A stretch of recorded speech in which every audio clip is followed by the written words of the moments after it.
Today we are fortunate to have a special presentation on Project Mainstream, a partnership between the World Economic Forum and the Ellen MacArthur Foundation, with the support of McKinsey & Company.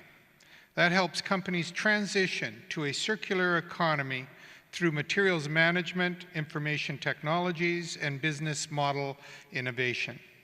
To provide more insight into this project, I'm pleased to introduce Sandy Rodger from the Ellen MacArthur Foundation, who is joining us by video conference. Sandy has 30 years business experience in manufacturing, supply chain management, and research and development. He served on the board of one of Unilever's major global businesses, led a business turnaround for Diageo in Ireland, and as Diageo's global technical director, led its R&D and environmental strategies groups. He is an engineer with an MBA and a master's in environmental systems and has broad experience in facilitating sustainability at the community level. Welcome, Sandy. Hi, everyone. Thank you very much, Mayor Corrigan. Well, it's a great pleasure to be with you. I'm sorry I can't be with you in person. It's good evening from the UK, but good afternoon for you. And I do know I'm standing between you and your lunch, so I shall be very brief in this presentation. What I'm going to do is follow on from a presentation made last year by our founder, Dame Ellen MacArthur. She spoke to the same conference. I guess many of you were there. And she would have introduced to you the idea of the circular economy. And listening into the conversation that was just happening before, the conversation is clearly continuing, and it was wonderful to hear Mike and Toby and the others talking about technical and biological materials and cradle to cradle and all these things. So I'm here only to top up the energy of that and talk about one particular project which builds on this and I hope complements the work that you've been hearing about so far. So if we click to the next slide, I am very briefly going to remind you what the circular economy is. You may even have had this slide already. It certainly sounded like the guys were talking about the same kind of thinking before. But this is what we've come to call the butterfly chart.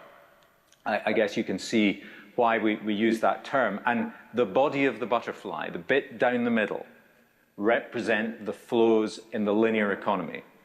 Take, make, dispose. Use things just once and throw them away. And this is the economy that has fueled the Industrial Revolution for the last 250 years. It served us well, but the situation now with growing demand and scarce supply is that already all the cost savings seen from industrial efficiency in the 20th century have already been wiped out in the first few years of the 21st century. And you heard earlier some of the comments and costs and so on. So the economic story is that the linear model is going to become more expensive, more volatile.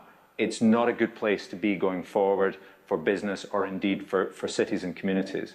And so the butterfly has to grow these wings on either side. It has to develop the circular flows in the economy. On the right-hand side, you can see what we call the technical cycle, with materials which don't belong in the natural world and which we should reuse over and over again. On the left-hand side, you have the biological cycle, where we can return materials as nutrients and then grow the next crop and make the circle work in that way. So that's what the circular economy is about. It's full of opportunity for better products and services for citizens and consumers, full of opportunity for innovation and growth for businesses. This is a really big opportunity, and it's catching fire in terms of discussions in companies and cities all over the world. Really exciting to see how fast this is moving. So if we click over one slide, and in fact, let's go one more slide, let me take you straight into this thing called Project Mainstream that I'm leading. Now, what you see on the screen there are the covers of the 3 reports that the Ellen MacArthur Foundation has produced with McKinsey, and then in the case of the third one, the most recent one, also with the World Economic Forum joining us. And these have been published the last 3 years at the World Economic Forum Summit in Davos in January each year. Now, you can see the colors are getting hotter, right? It's red. There's something happening here, and it's called action. It's called the movement from the concept to actually executing the concept, really making it happen. And Project Mainstream is the project derived from this third report. It's the action that the third report was calling for. So let's click on to the next slide and let me tell you a little bit more about that. So as we heard from Mayor Corrigan, it's a three-way collaboration between the three parties there. The key thing to understand is the role of the World Economic Forum. The World Economic Forum have just the best network, the widest network in terms of different organizations, both in business and politics, but also the network that reaches to the highest level. The World Economic Forum convenes CEOs, it convenes prime ministers and political leaders. So if you're going to form a network to get things done, these are the people to work with, and that's why there are partners in this project. And that's required because Mainstream is all about collaboration, not just of the three organizations, but of dozens and dozens of major organizations around the world, including cities. So why do we need all this collaboration? Well, because Mainstream has a very specific purpose. The purpose is about the stalemates. So when you hear companies like the ones who were speaking just before, and you go and talk to almost any company or any city around the world, what you find them saying, if they are switched onto the circular economy, is this is great. You know, we can do this. We can work with our supply chain. We can make things happen. But, and the but is that there are things that are just too big, things they cannot change by themselves, and they need to engineer some huge collaboration to do it, and that's just really difficult. Well, Mainstream is here to address that particular challenge, to address those big stalemates. So if we click on to the next slide, let me tell you a little bit about the timescales for this, and then let me give you an example, because this is all sounding a bit hypothetical, and I can be much more tangible than that. So you can see the timeframes there. Mainstream is a 2-year project running through to January 2016. We've been doing some analysis, and now we're kind of in the middle of the chart. We're just setting up what we call our delivery projects, and these will run through the remainder of this year and through next year.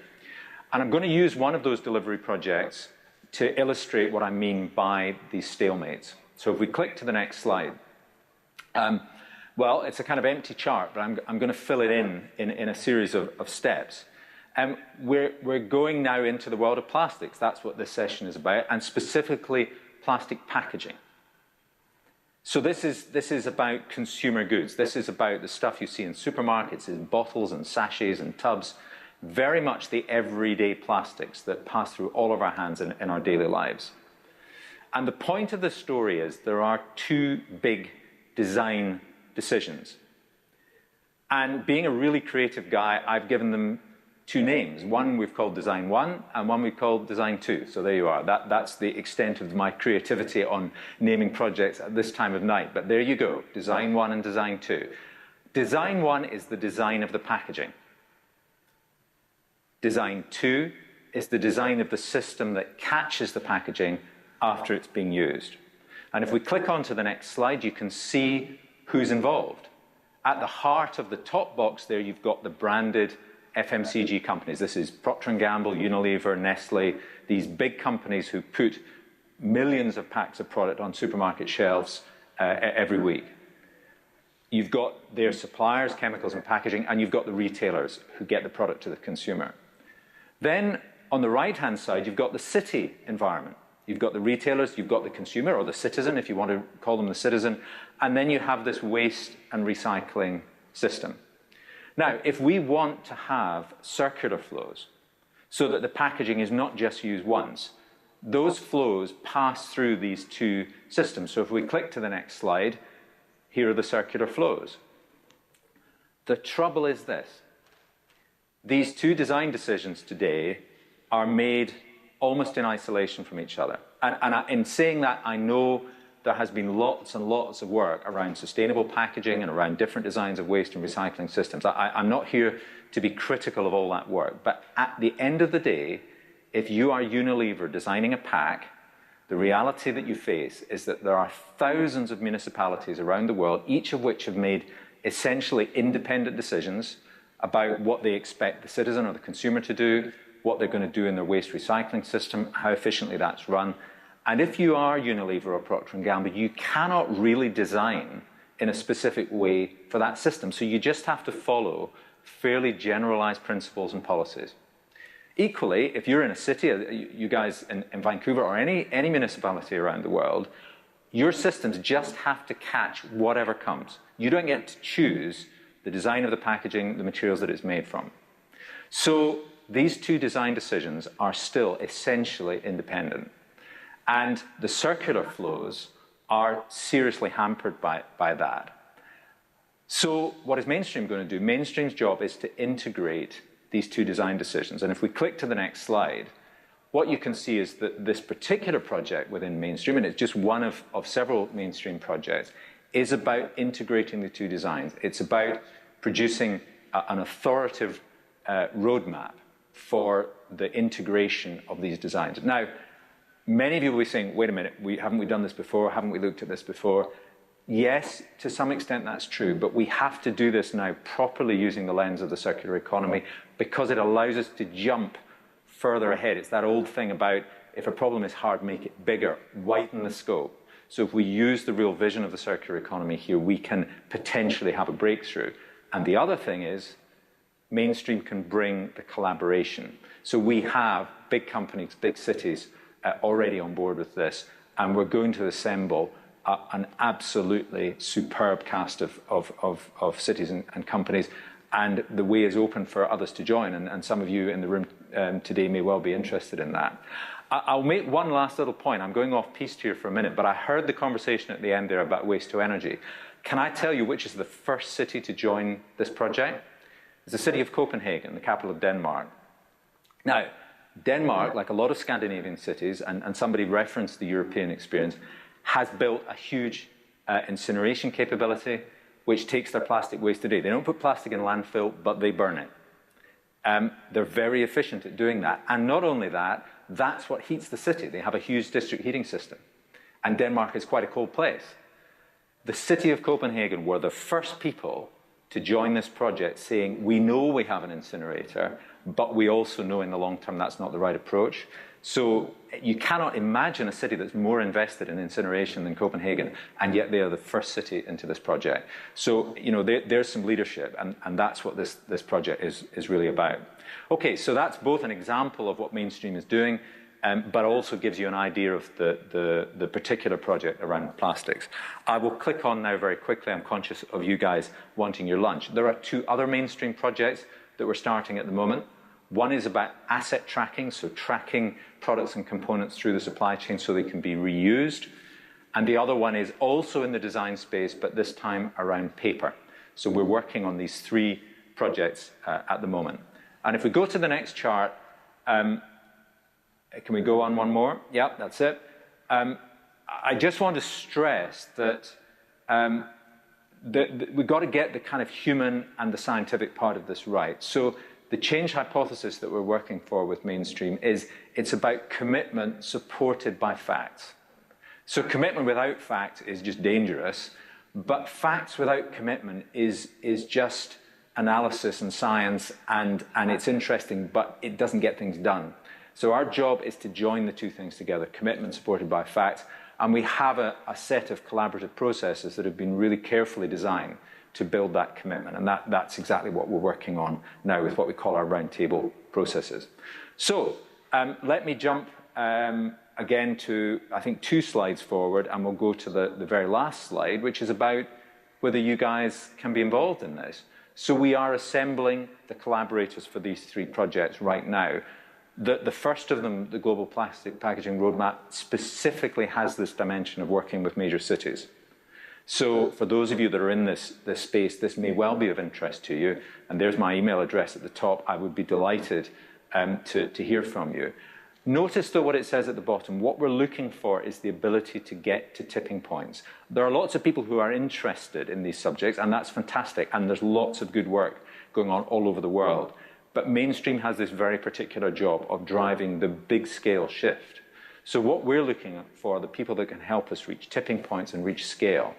And there are people who either themselves have huge businesses or organizations or just have great ideas who can help us do that, and we would absolutely love to hear from you. So that's the end of my presentation. I'm delighted to take some questions if there's time, but in any case, I wish you well with the rest of the conference, and thank you very much for including us for the second year in this event. Thanks very much.